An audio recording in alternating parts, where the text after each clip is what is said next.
Is your Honda Pilot refusing to connect to Apple CarPlay, leaving you without your maps and music?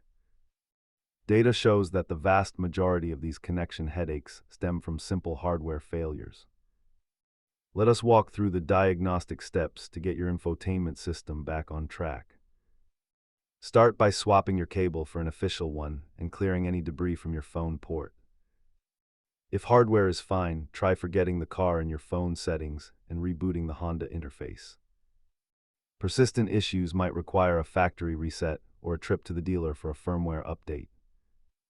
Try these home fixes first, but professional intervention is necessary if the physical port is damaged.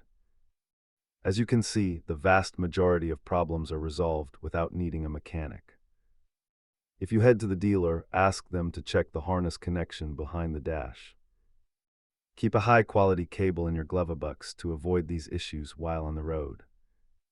Remember, software gremlins are often the culprit, so keep your system current. If this helped you reconnect, hit like and subscribe for more pilot troubleshooting guides.